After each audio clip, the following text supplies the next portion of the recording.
तो आप सभी का फिर से एक नए वीडियो में स्वागत है। और इस वीडियो में हम लोग जानेंगे संस्कृत का ऑब्जेक्टिव पढ़ेंगे, जो बहुत ज़्यादा इम्पोर्टेंट है, काफ़ी इम्पोर्टेंट है। एग्जाम की दृष्टि से ये सभी के सभी प्रश्न बहुत ही महत्वपूर्ण है। अगर आप इस क्लास को पूरा देख लेते हैं तो कम से कम आपको 5 अंक तो मिलना तय है, और मैक्सिमम आपको 10 अंक इस वीडियो से रहने वाला है। पूरी तरह से फिक्स है, चैलेंज कर सकता हूं कि आपको 5 अंक कम से कम और अधिक से अधिक 10 अंक आप इस वीडियो से लेकर आ सकते हैं। तो चलिए पूरा प्रश्न क्या है हम लोग पढ़ते हैं, एक एक प्रश्न को पढ़ेंगे। संस्कृत और संस्कृत का टेंशन जो है काफ़ी छात्रों को परेशान किए रहते हैं, बट आपको टेंशन लेना नहीं है। संस्कृत का पहला प्रश्न है, आपसे पूछा गया है मंगलम पाठ में कितने मंत्र हैं। तो आप सभी को पता होगा मंगलम पाठ में टोटल 5 मंत्र है। तो ऑप्शन आपका बी बिल्कुल करेक्ट आंसर हो जाएगा। दूसरा प्रश्न है, सत्य का मुंह किस पात्र से ढका हुआ है। कल के क्लास में भी हमने बताया था और आज भी बता रहे हैं, सत्य का मुख जो है हिरणमय आवरण से या पात्र से ढका हुआ है।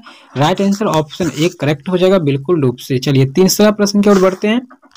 तीसरा प्रश्न है आपका यहाँ पे मंत्र से है, वेदा हमंतम पुरुषम महांतम डैश विदते अप्यन्य मंत्र किस उपनिषद से किया गया है, अर्थात लिया गया है। तो 3 का आंसर हो जाएगा बी, श्वेता श्वेत्रो उपनिषद से। पढ़ने में यहाँ पर थोड़ा ध्यान से पढ़िएगा, श्वेता श्वेत्रो उपनिषद से लिया गया है। ऑप्शन आपका बी करेक्ट हो जाएगा। चौथा प्रश्न है, मेगा स्नेज पटना किसके समय में आया था। किससे समय यानी किसके समय में आए थे। तो याद रखिएगा मेगा स्नेज जो आए थे ये चंद्रगुप्त मौर्य के समय में आए थे। चंद्रगुप्त मौर्य के साथ में ही समझिए भेजा गया था। ठीक है, तो विस्तार रूप से आप 12th में पढ़िएगा इसके बारे में, चंद्रगुप्त मौर्य के बारे में। ऑप्शन आपका सी फिलहाल सही है। पांचवा है, पाटल पुष्पों की पुतालिका की रचना किस आधार पर पटना का कौन सा नाम है। तो याद रखिएगा पाटल पुष्पों की पुतालिका रचना के आधार पर पटना का कौन सा नाम है। तो वो पटना का जो नाम है वो है आपका पुष्पपुर है। पुष्पपुर है, ऑप्शन आपका ए हो जाएगा। पुष्प वहां बहुत ज्यादा हुआ करता था इसलिए इनका नाम पुष्प है। ठीक है, ऑप्शन आपका ए करेक्ट हो जाएगा। छठा प्रश्न है, पटना के कौमुदी महोत्सव कब मनाया जाता है। देखिए पटना में कौमुदी महोत्सव जो है ये गुप्त वंश काल से ही मनाया जाता है। काफी इंपोर्टेंट प्रश्न है, बहुत ज्यादा इंपोर्टेंट है। अगर आप इस क्लास को अगर आप मिस कर देते आज तो आप समझिए बेहतर अंक से आप नहीं पीछे हट जाते। और हम तो मैक्सिमम आपको 10 बताए, 5 बताए, अधिकतम 10, कम से 10 तो फिक्स से पूछा ही जाएगा। और मात्र ये 10 से 5 मिनट का वीडियो होगा, अगर आप पूरा देख लेते हैं तो आप बेहतर अंक ला पाइएगा। तो पाटलिपुत्र पटना के नाम से कब प्रसिद्ध हुआ, याद रखिएगा पाटलिपुत्र पटना के नाम से कब प्रसिद्ध हुआ। तो हो गया मध्यकाल से, यानी बीच वाले युग से ही प्रसिद्ध हो गया। ऑप्शन सी करेक्ट हो जाएगा। 8 नंबर प्रश्न है, वीरेश्वर कौन था। दोस्तों वीरेश्वर जो है ये मिथिला का मंत्री था। ऑप्शन आपका बी करेक्ट हो जाएगा। याद रखिएगा विद्यापति पाठ से ये कहानी मतलब लिया गया, अलस कथा पाठ का है ये क्वेश्चन। अलसशाला में आग क्यों लगाई गई थी। देखिए याद रखिएगा बहुत इजी क्वेश्चन है। आलसियों को भगाने के लिए बिल्कुल रूप से ऐसा नहीं है, आलसियों की परीक्षा के लिए लगाया था। ऑप्शन बी बिल्कुल सही हो जाएगा। तो आपका 9 का भी ऑप्शन बी। 10 है, याज्ञवल्क्य ने आत्म तत्व की शिक्षा किसको दी थी।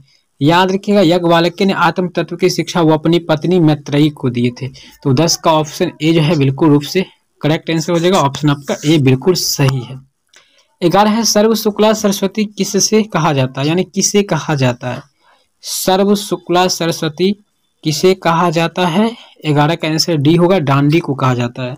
ऑप्शन आपका डी बिल्कुल करेक्ट होगा। सर्व शुक्ला सरस्वती डांडी को कहा जाता है। 12वां प्रश्न है आपका, 10वां प्रश्न है यहाँ पे, याज्ञवल्क्य ने आत्म तत्व की शिक्षा किसको दी थी। आपको पता ही होगा क्या होगा। 12 नंबर चलते हैं, गंगा देवी का समय क्या था। दोस्तों गंगा देवी का जो समय था वो क्या था, तो वो समय था 14वीं सदी। ऑप्शन ए आपका करेक्ट आंसर है। 13 है, आधुनिक काल की संस्कृत कवित्री कौन है। तो आधुनिक काल की संस्कृत कवित्री कौन है, तो वो है आपका Pandit Chhama Rao. Option D correct answer हो जाएगा। चलिए आगे बढ़ते हैं। 14, किसके गीत देवता भी गाते हैं। तो ये सब तो बिल्कुल आसान है, वो है अपना देश भारत, जिसका गीत देवता लोग भी गाते हैं। ऑप्शन ए करेक्ट हो जाएगा। 15 नंबर प्रश्न है, ध्यान दीजिएगा, कहता है प्राचीन संस्कृति की पहचान किससे होती है। तो सभी बच्चे ध्यान देंगे, यहाँ पे आपका 15 का जो आंसर हो जाएगा वो ऑप्शन आपका हो जाएगा बी ऑप्शन हो जाएगा, संस्कारों से। क्योंकि हम लोग भारत की संस्कृति की पहचान जो होती है वो संस्कार से ही होता है। तो संस्कार अति महत्वपूर्ण है और संस्कार आजकल गांव में ही देखने को मिलता है, न कि शहर में। तो अगला है 16 नंबर प्रश्न, सीमंतोनयन किस प्रकार का संस्कार है। याद रखिएगा, सीमंतोनयन किस प्रकार का संस्कार है। तो 16 का आंसर ए हो जाएगा, जन्म पूर्व संस्कार, यानी जन्म होने से पहले बच्चे का एक संस्कार होता है जिसका नाम है सीमंतोनयन। 17 नंबर प्रश्न पर ध्यान देंगे, प्राचीन काल में शिष्य को क्या कहा जाता था। यानी प्राचीन बहुत पुराने काल में बच्चे को यानी विद्यार्थी को क्या कहा जाता था। तो विद्यार्थी को कहा जाता था ब्रह्मचारी। 17 का आंसर है बी, बच्चे को ब्रह्मचारी यानी विद्यार्थी को ब्रह्मचारी कहा जाता था। तो याद रखिएगा। 18 का हो जाएगा, नीति श्लोक पाठ किस ग्रंथ से संकलित है। देखिए नीति श्लोक पाठ जो है यह किस ग्रंथ से लिया गया है। तो ये विदुर नीति से लिया गया है। पहले तो महाभारत का ही एक अंश विशेष है और ये विदुर नीति से लिया गया है। ऑप्शन 1 करेक्ट हो जाएगा। 19 स्वामी दयानंद के बचपन का क्या नाम था। तो ध्यान दीजिएगा, बहुत ही अच्छा क्वेश्चन है। स्वामी दयानंद के बचपन का नाम था Mool Shankar. Option C correct answer है। काफी बार यह भी प्रश्न पूछा जा चुका है। सब्जेक्टिव के लिए भी आप चैनल को सब्सक्राइब कर लीजिए और एग्जाम के दिन आपका कुछ वायरल जो प्रश्न होता है वो आपको लगभग 1-2 घंटा पहले मिल जाता है यहाँ से। तो यहाँ पे आप जरूर ज्वाइन हो जाइए अभी, ताकि आपको काफी हेल्प हो सके। और साथ ही इस वीडियो को शेयर भी कर दीजिएगा उन सभी दोस्तों के साथ जो आपका जिगरी दोस्त है, जिसको आप चाहते हैं अच्छे अंक दिलाना या अच्छे अंक ला पाए, तो उन्हें जरूर शेयर कीजिए। मंदाकिनी वर्णम पाठ के कवित्व कौन है। यानी मंदाकिनी वर्णम पाठ के लेखक कौन है। यहाँ पे इजी भाषा में समझिए, लेखक कौन है। तो वाल्मीकि जी है, ठीक है। वाल्मीकि जी जो रामायण के रचयिता है, वाल्मीकि जी वही। व्याघ्रपथिक कथा पाठ के रचयिता कौन है। याद रखिए व्याघ्रपथिक पाठ जो है इसका है नारायण पंडित। ऑप्शन आपका बी हो जाएगा, ठीक है, करेक्ट आंसर। बिल्कुल रूप से सभी प्रश्न सही है। आपको गलत किसी भी प्रश्न को नहीं बताया जाएगा। जिस प्रश्न पे डाउट लगेगा उस प्रश्न को छोड़ दिया जाएगा, बाकी गलत यहाँ से नहीं बताया जाएगा। इसलिए क्लास को पूरी तैयार होकर ध्यान से कीजिए। तो चलिए अगला प्रश्न पर ध्यान देंगे। अगला प्रश्न जो है आपका वो है, न्याय दर्शन के प्रवर्तक कौन थे।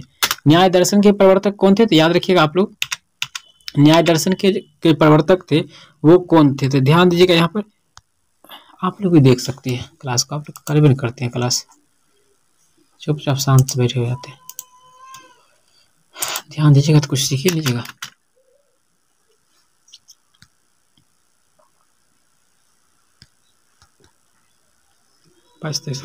न्याय दर्शन के प्रवर्तक कौन है। तो याद रखिएगा यहाँ पे हो जाएगा आपका कनाद हो जाएगा। देखिए ऑप्शन में यहाँ पे कनाद साफ नहीं लिखा हुआ है, तो यहाँ पे कनाद हो जाएगा, द हो जाएगा। ऑप्शन सी आपको याद रख लेना है। चलिए 24 नंबर प्रश्न की ओर बढ़ते हैं। आर्यभट्टीय किसकी रचना है। आर्यभट्टीय जो है किसकी रचना है। जी नहीं, आर्यभट्टीय जो रचना है ये है आर्यभट्ट का है। ऑप्शन आपका डी हो जाएगा, बिल्कुल सही। 25 है, निर्मलम की संधि विच्छेद क्या होगा। निर्मलम का संधि विच्छेद क्या होगा। निर्मलम का संधि विच्छेद होगा निह जोड़ मलम। निह जोड़ मलम। ऑप्शन ए आपका करेक्ट हो जाएगा। चलिए 26 नंबर प्रश्न की ओर बढ़ते हैं। 26 नंबर प्रश्न आपसे पूछा गया है, पूषण प्लस आपाविर्णु की संधि होगी। यानी यहाँ पे संधि विच्छेद करके दिया गया है, आपको बताना है। पूषण और आपाविर्णु का संधि विच्छेद होता है पुष्ना। फ्री पीडीएफ अगर आप डाउनलोड करना चाहते हैं गूगल पे आइए सिंपली, और यहाँ पे आपको सर्च कर लेना है। आपको इस साइट का नाम सर्च करना है जहाँ पे आपको सब कुछ फ्री में प्रोवाइड कराया जाता है, जिसका नाम है आपके सामने यहाँ पे डाला गया है NCERT class, Madhav NCERT classes. इस चीज को अगर आप गूगल पे सर्च करते हैं तो आपको यहाँ से हर चीज फ्री पीडीएफ मिल जाएगा। जो भी चीज तैयारी करते हैं आप उस चीज का फ्री पीडीएफ मिल जाएगा। बस आपको खोजना है। तो यहाँ पे आपको क्लिक कर देना, पहले वाले ऑप्शन पे क्लिक करने के बाद यहाँ से देख रहे हैं डेली अपडेट यहाँ पे क्या जाता है। क्लास 10, 12 जिस भी क्लास का आप यहाँ पे लेना चाहते हैं उस क्लास का पीडीएफ यहाँ पे मिल जाएगा आपको। जो भी क्लास लेना चाहते हैं टेलीग्राम से आप ज्वाइन होइएगा तो वहाँ से तो आपको बिल्कुल फ्री में हमेशा नोट्स मिलते रहेगा और यहाँ से आप डाउनलोड कर सकते हैं। मॉडल पेपर के अंदर जाकर के जो भी पीडीएफ आपको लेना है सारा के सारा पीडीएफ आपको यहाँ पे डाउनलोड करने का ऑप्शन मिल जाएगा। तो एक बार जाइए और यहाँ पे चेकआउट कीजिए और सारे के सारे प्रश्न आप डाउनलोड बिल्कुल फ्री में। खासकर मैट्रिक इंटर तैयारी के लिए और अगले वर्ष 2024 की तैयारी के लिए बेहतर प्लेटफॉर्म आपका यह पूरे यूट्यूब का पाविर्णु होता है। ऑप्शन आपका बी होता है। संस्कृत है, थोड़ा केयर होकर पढ़िएगा तो समझ में आएगा। ई प्लस अ से के मेल से कौन सा शब्द बनेगा। लगातार कई बार प्रश्न पूछा गया है ये से कौन सा शब्द बनेगा। तो नया शब्द बनेगा य बनेगा, ए बनेगा, ए। अ ई प्लस अ य ए ये यहाँ पर देखिए थोड़ा पढ़िएगा तो स्पष्टीकरण होता है आपका। ये बनेगा अ प्लस ई होता है तो आई होता है। ऐसे होता है, यहाँ पे थोड़ा उल्टा फंसा के दिया गया है, तो घबराइएगा नहीं। और जोड़ आप कीजिएगा ई, तो आई हो जाएगा। चलिए 28 है, जंतु निहितों में कौन सी संधि है? जंतु निहितों में कौन सी संधि है? तो 28 का आंसर सी होगा, विसर्ग संधि है यहाँ पे, ठीक है। ध्यान रखिएगा 29 नंबर प्रश्न को भी, अर्थभावे का विग्रह क्या होगा? बिल्कुल आसान क्वेश्चन है, इसके बाद हम लोग खत्म ही करेंगे जल्दी से क्लास को। तो 29 का आंसर ए होगा, अर्थस्य अभाव्य, ऑप्शन ए आपका करेक्ट हो जाएगा। सभी के सभी प्रश्न एग्जाम में मिलेगा, तो वहां पे घबराइएगा नहीं, प्रश्न यही सब पूछा जाएगा, तो वहां पे घबराना नहीं है। 30 है, धर्म च अर्थ च काम च का समस्त पद क्या होगा? देखिए, धर्म च अर्थ च काम च का समस्त पद, यानी सबको मिला करके हम एक लाइन में इसे क्या बोल सकते हैं? तो एक लाइन में अगर इसको हम बोलना चाहेंगे तो एक लाइन में हम इसको बोल सकते हैं धर्मार्थ कामा, ऑप्शन बी हो जाएगा करेक्ट।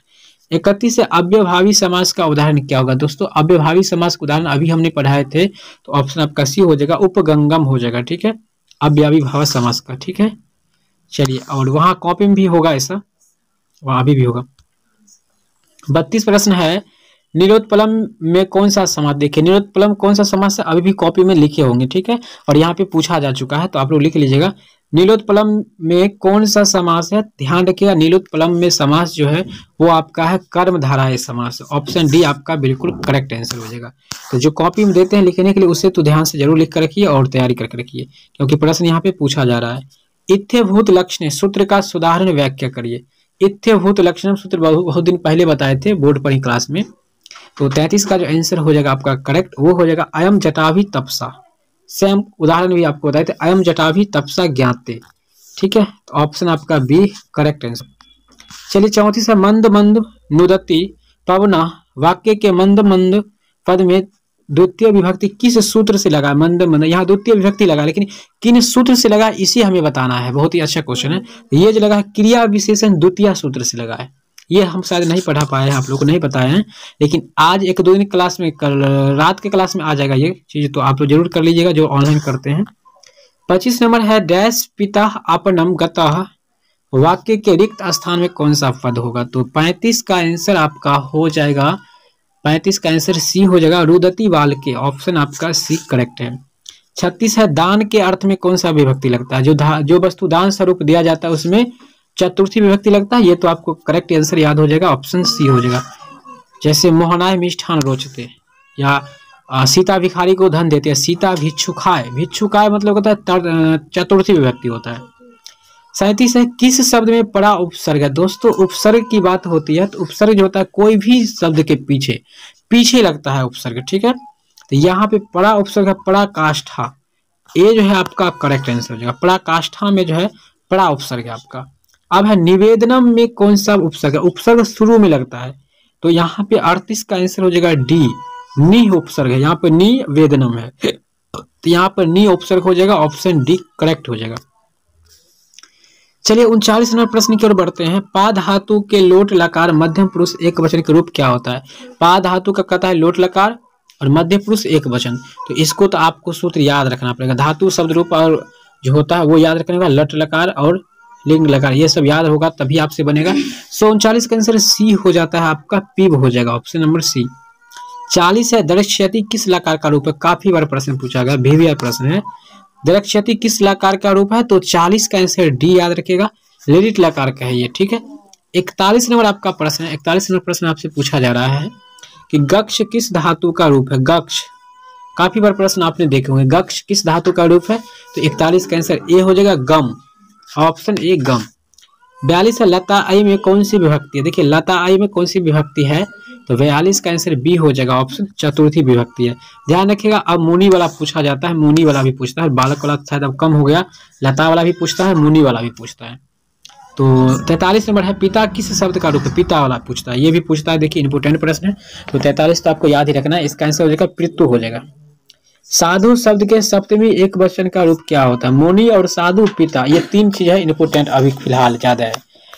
तो 44 का आंसर आपका करेक्ट हो जाएगा सी, साधो।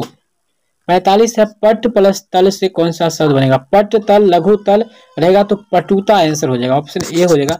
ध्यान रखिएगा, पशु जोड़ तल रहेगा तो पशुता, मानव जोड़ तल रहेगा तो मानवता, और लघुतरम है, यहाँ पे देखिए 46 नंबर सवाल की ओर बढ़ेंगे। लघुतरम में कौन सा तदित प्रत्यय है? तो लघुतरम में जो प्रत्यय है वो प्रत्यय आपका है, कौन सा प्रत्यय है? तो तरप प्रत्यय। ऑप्शन आपका बी करेक्ट हो जाएगा। 47 से आगत्य शब्द में कौन सा प्रत्यय है? ध्यान रखिएगा, आगत्य शब्द में प्रत्यय जो है वो है भवन, भवनम, भवन हलंत है ये। 49 से राजन डीप से कौन सा शब्द बनेगा? राजन प्लस डीप से कौन सा शब्द बनेगा नया? तो नया शब्द जो बनकर आता है वो बनेगा आपका रागीय बनेगा, ठीक है। राजन का ये स्त्रीलिंग हो जाता है। मूर्ख में कौन सा स्त्री प्रत्यय है? देखिए प्रत्यय हुआ, प्रत्यय लास्ट में लगता है, ठीक है। तो मूर्खा है यहाँ पर, देखिए मूर्ख नहीं है, मूर्खा। तो मूर्खा में जो प्रत्यय होता है वो आपका प्रत्यय कौन सा है? तो याद रखिएगा, इसमें प्रत्यय आपका हो जाएगा टाप प्रत्यय हो जाएगा मूर्खा में, ऑप्शन सी। 51 है कति संस्कारा भवंती, संस्कार कितने हैं इस चीज को बताना है आपको। तो संस्कार जो है आपका वो 16 है, ठीक है। ऑप्शन आपका डी में होगा, 16 होगा, इसे लिखा होगा 16, ठीक है। 16 लिखा होगा, 16 संस्कार होते हैं। अंत्योष संस्कार कदा भवति, मतलब अंतिम संस्कार कब होता है? तो अंतिम संस्कार जो होता है वो मरणादत्रम होता है, यानी मरने के उपरांत होता है, मरने के बाद होता है आपका लास्ट संस्कार, जिसको कहते हैं अंतिम संस्कार कहते हैं। प्रश्नोत्तरम रूपे का ग्रंथ अस्ति, प्रश्न के रूप में कौन सा ग्रंथ है? तो विदुर नीति है। 53 का आंसर सी हो जाएगा। चलिए 54 है कस्य प्रशासन से उत्तरम विदुर ददाति, कस्य प्रशासन से किस प्रशासन में के उत्तर में विदुर ददाति है, विदुर की कहानी मिलता है या विदुर के बारे में जानकारी मिलता है, तो वो आपका हो जाएगा 54 का धृतराष्ट्र वाला में, ऑप्शन डी। 55 है दलितस्य पुरुषस्य नाम किम अस्ति, देखिए दलित पुरुष का क्या नाम था? तो राम प्रवेश राम थे, वो दलित पुरुष थे जो बहुत ज्यादा उच्च पद को प्राप्त किए थे। भीखन टोला दृष्टवा कह आगत, आगतः भीखन टोला को देखने कौन आए थे? तो ये प्रश्न है आप लोग के लिए, आप हमें कमेंट बॉक्स में बताइएगा, अपना फीडबैक दीजिएगा। साथ ही ये वीडियो आपको कैसा लगा, सब्जेक्टिव कब आप इंतजार कर रहे हैं या फिर नहीं ये भी बताइएगा। साथ ही इसका अगर पीडीएफ आपको डाउनलोड करना है, चलिए हम पीडीएफ डाउनलोड करने का पूरी प्रोसेस को समझाते हैं।